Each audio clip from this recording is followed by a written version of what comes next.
Okay, we're just talking about Three's Company. Had you seen the show when you were... One, two. One, two, three. You speak then? Mm-hmm. 1, 2, 3. Me? Oh, 1, 2, 3? 3. Oh. 1, 2, 3, 4, 5, 6, 7, 8, 9, 10. 1, 2, 3, 4, 5, 1, 1, 1. 1, 2, 3, 4, 5. 1, 2. Can you speak? 1, 2, 3, 4, 5, 6, 7, 8. Okay, we were talking about the show Three's Company. Had you watched the show before you were cast? Oh, sure. It was a very popular show. What did you think of it? John Ritter was very funny. I thought they were all funny. Could you describe the show for me? Well, it was John Ritter was claiming that he was gay so that he could share an apartment with these two crazy girls, played by Joyce DeWitt and Suzanne Summers, and their landlord was letting him stay there because of that. And so when I came in, I was sort of an overly officious landlord. What character did you play? Strictly, I was the landlord. Strictly following rules, laying down rules. And it was a very broad comedy show, lots of broad jokes, lots of physical humor. And John Ritter is a great physical comedian who could do great falls. And I found myself doing a lot of falls on the show. Would you describe the show as a farce? Oh, yeah, definitely. Had you done this kind of material before? In sketches, that's what we did. It's really sketch comedy in a way, and I'd done certainly a lot of that. Sure. Can you describe the audition that you had to do, or did you audition? No, I didn't audition. They just offered you the role. Mm-hmm. And what was your contact with those three producers, Don Nickell, Michael Ross, and Bernie West? Well, I never got to know Don Nickell. He died early on. I never did know him. But I worked very closely with Mickey Ross and Bernie West. Bernie West. Can you describe the two of them? Well, Mickey was, I think Mickey was the sort of leader of the two.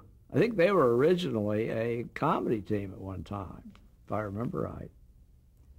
And they were exceptionally good writers, and they that's what they did. They were really head writers, and they rode hard on their scripts and made sure that Mickey was more the disciplinarian. He was the one who'd come down and raise hell if we weren't, if we were getting out of line or something. Bernie was more passive, but they were good at what they did, and they and their writers came up with fantastically funny scripts. What were the other aspects of Ralph Hurley? He thought he was a ladies' man. He was always out to get some lady. That was his big thing, I think. And talk a little bit about the wardrobe. Well, they had a running gag where he wore these loud, ridiculous clothes, and we had a guy in our costume department. It's his job every week to think up the most outlandish costume he could think of, the loudest colors, the craziest designs. Could you describe the most outlandish costume you had to put on?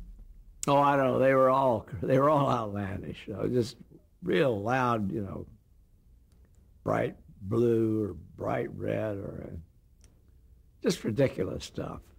And what was the audience reaction to? They always loved it. They loved it.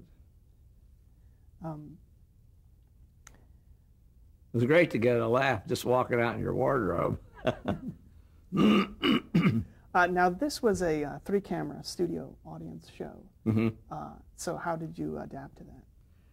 Well, I had done a lot of that, as I said, in sketches, but I had not done much situation comedy that way. And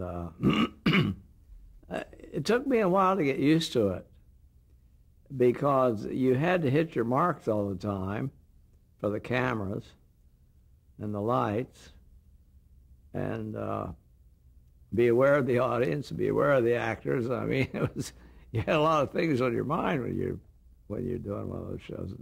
It looks easier than it is. Did they break it up, or did they shoot it straight through? They shoot the whole show. Would they stop if there was any?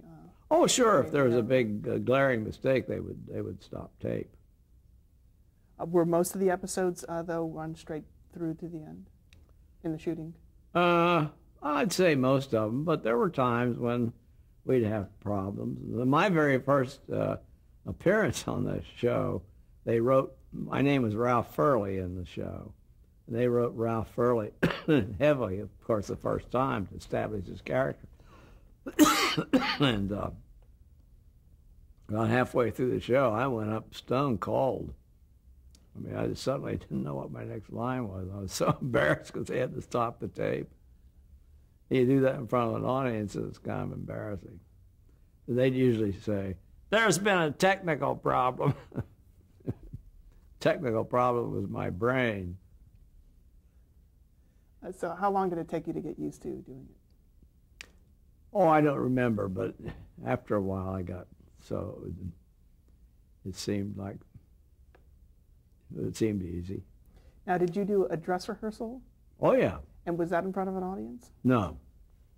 But we did do 2 shows of that. We would tape it twice with 2 different audiences. Would they take parts of each one? Usually when they edited, yeah. Yeah. And what was the work week like on that show? Well, a lot easier than the Griffith Show. In the beginning, it was we did a 5-day week, but they were easier days. You'd come in and read down the first day and work on maybe some cuts and stuff. And then you'd start to block, and you'd rehearse in the rehearsal hall for about 3 days. And then you'd go on camera. So this is Monday through Wednesday? Yeah, and then on camera on Thursday. And that was the hard day, blocking everything with the cameras. That was a long day. And they'd have a dress rehearsal at the end of the day. Excuse me. And then we'd have a run through the next day, and then 2 shows. On Friday. Mm-hmm. Let's talk again about each of the actors. You were talking a little bit before about John Ritter. What were his strengths as an actor, comic? Well, as I said before, he's a great physical comic. A great physical comedian. John can do anything. He's a wonderful straight actor, dramatic actor. Very talented boy. He's not exactly a boy, but he's extremely talented. Do you remember some of the physical comedy you did with him? Hmm? Do you remember some of the physical comedy that you did with him on the show? Well, one of us usually was, sooner or later, would do some kind of a fall. I remember I used to do falls where I would stiffen up and fall back, and the guy would catch me by my head out of range of the camera. And I remember falling back always thinking, I hope he's there. But John could do all kinds of crazy falls. And and also John's very smart. He's a quick learner. And he used to come in when we were supposed to know our lines and run through, and he'd come in and say, I don't know my lines. And he'd start doing this to the script. By the time we actually got up and did it, he knew his lines. Did he set the tone for the set? Yeah, in many ways, yeah. And what was that? Well, he was the star, although they never said it that. But it was really built around John. But the other 2 were the 2 girls were very important. Let's talk about Joyce DeWitt. Joyce is a good comedian, and she could do whatever you asked. I enjoyed working with Joyce.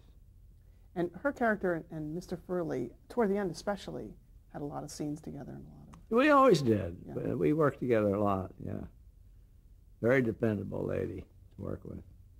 And can we talk about Suzanne Summers?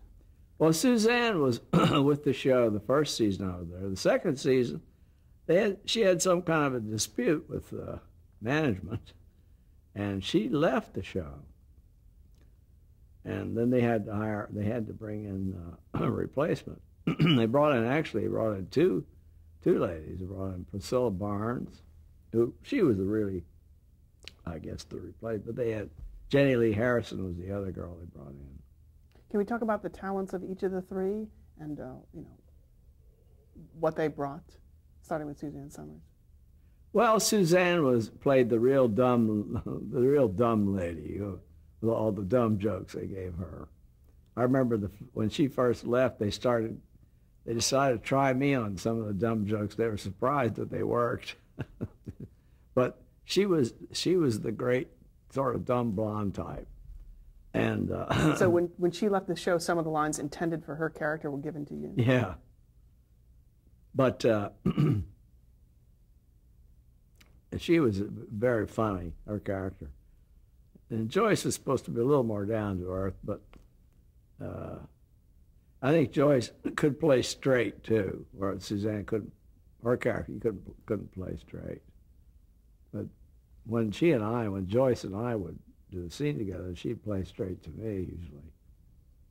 I remember lines like, I'd say, I'm never going to take a liberated woman out again. Oh, she didn't let you open the door for you? No. Oh, she didn't let you pay the check? No. She didn't show up. And anyway, jokes like that we did.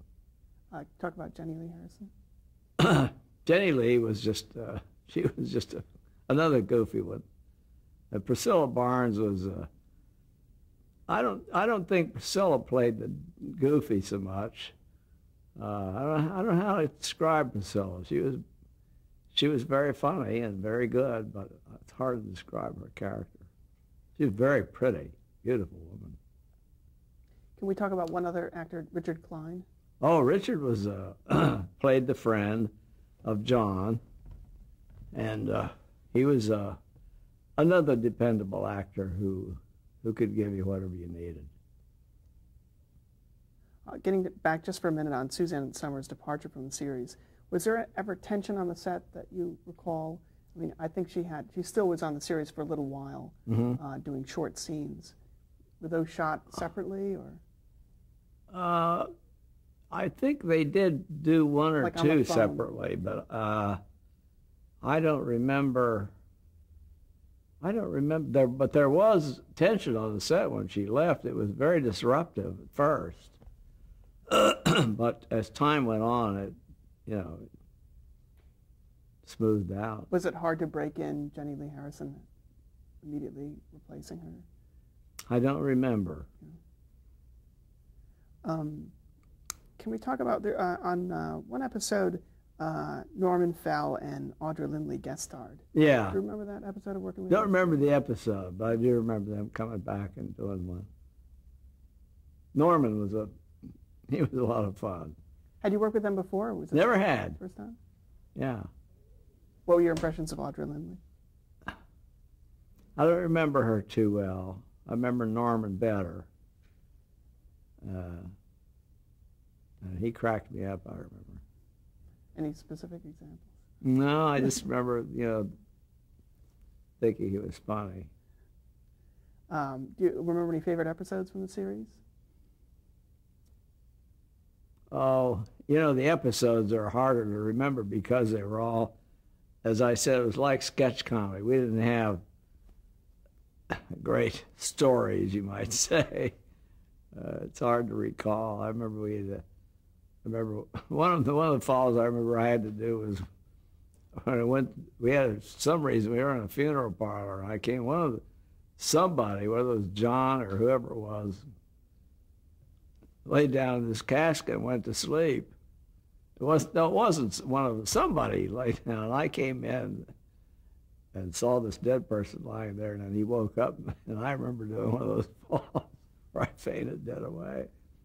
But everything was always just, it was just knockabout comedy in that show. It was, there were no great stories. Do you remember shooting the title sequence that was shot at the Los Angeles Zoo? Yeah, remember doing that. There were a lot of sort of. And we shot some. Then we shot later on, or I remember which we did first. We shot some at the beach. I remember too. Now the show was considered risque for its time. What was your opinion? What was your opinion then, and what is your opinion now? It didn't seem risque to me at the time. Certainly not now, but I didn't think so. I don't know who considered it risque. Was there any specific criticisms of your character? No. Do you recall? I think if there was any criticism, I think it was John being gay and we had certain gay jokes. I remember one time we were somewhere and John was trying to be quiet.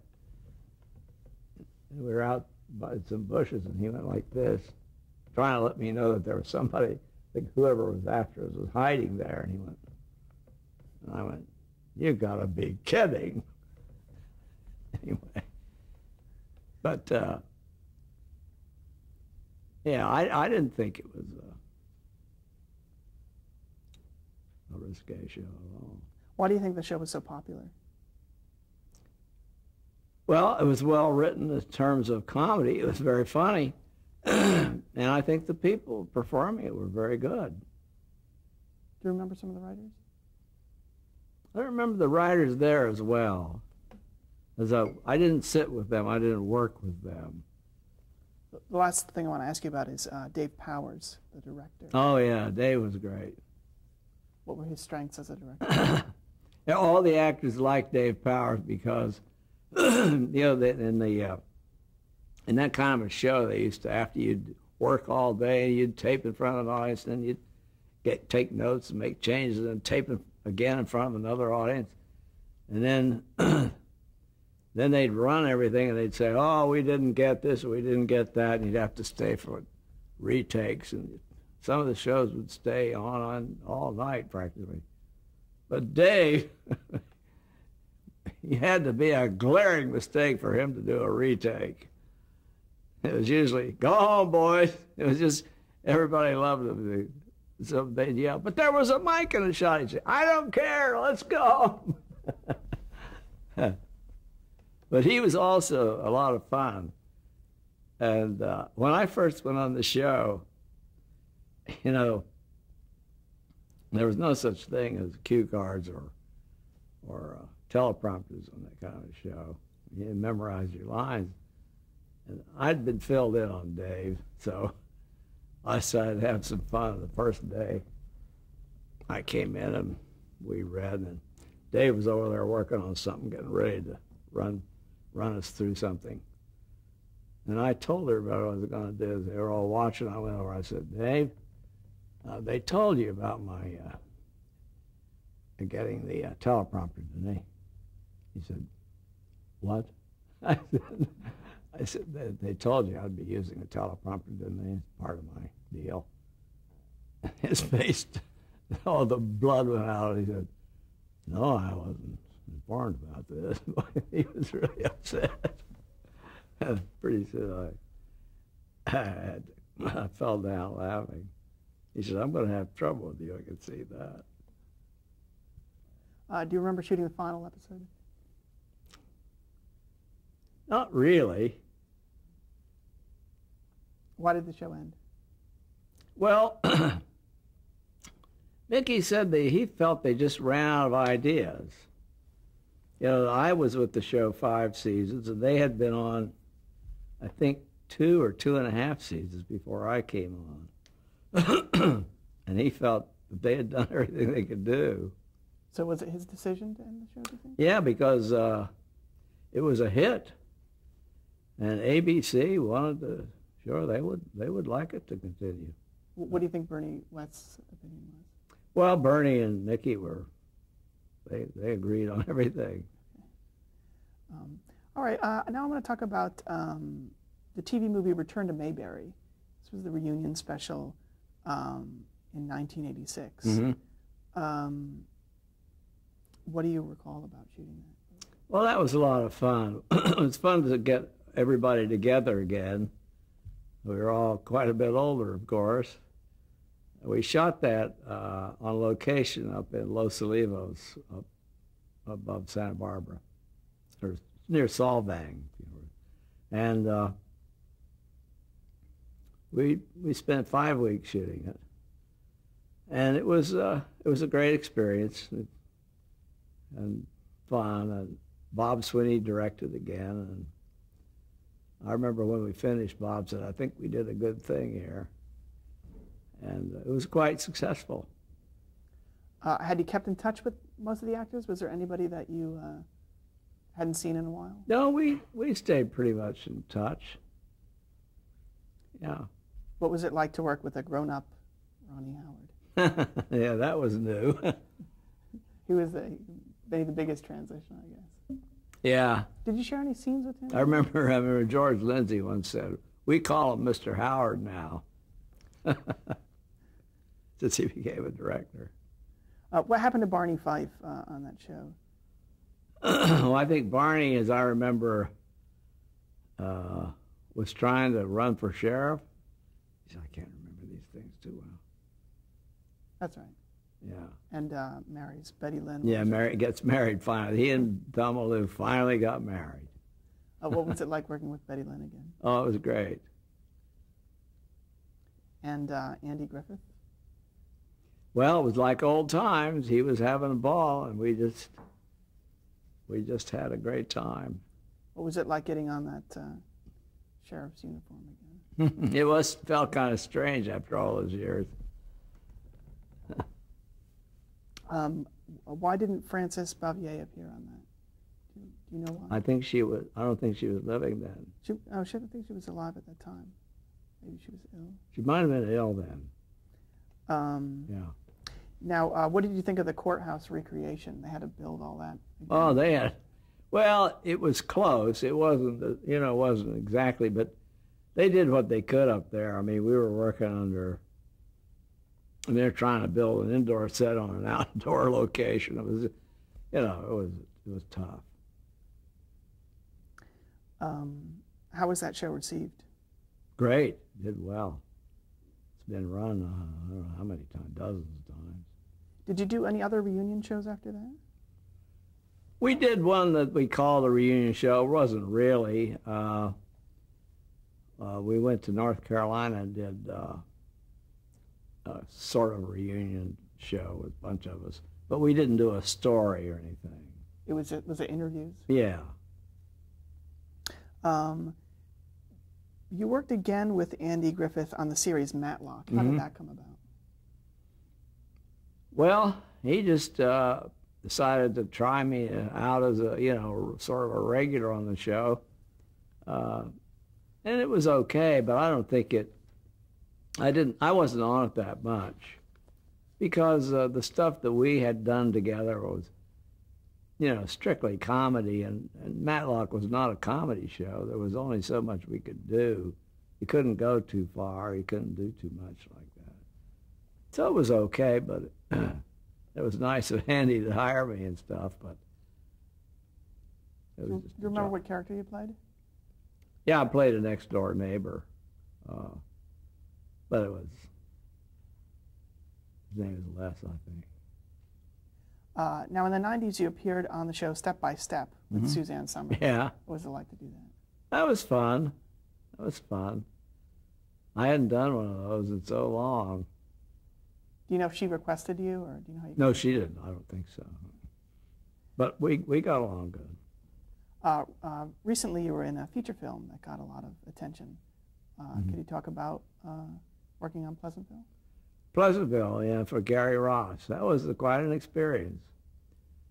Very unusual movie, and the first time I'd done a real part in a movie in a long time. It was fun. How did you get cast?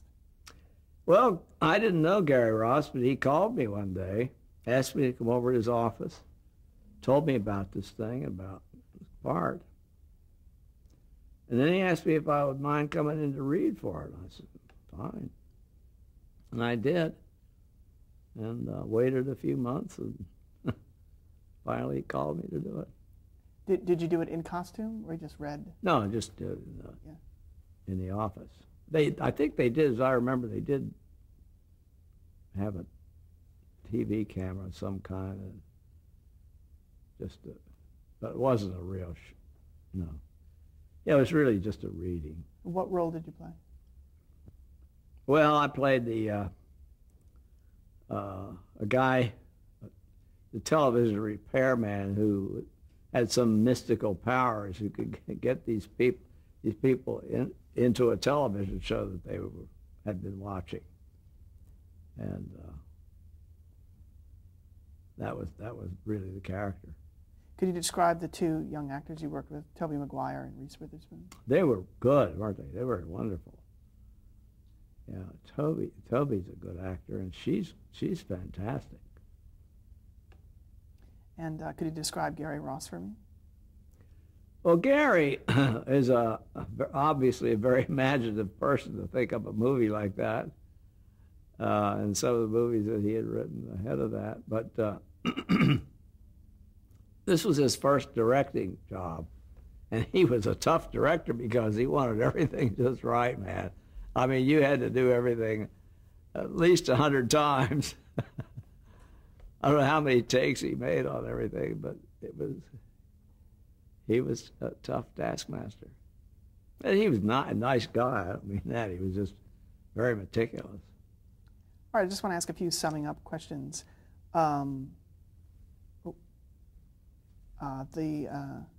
talk about the craft of acting? How do you first tackle a role when you get it? Well, I don't know what I do. I don't think about it much. I know there are actors who say they do this and that and the other prepare, but I never did. I read a part and then start learning, and as I learn it, I usually start figuring out how I'm gonna read each line. And by the time I get through, I guess I've shaped what I'm going to do, but I really don't consciously think about it. I don't say, well, I'm going to do this and that and the other. I don't really do that. We're going to have to stop here, if you don't mind.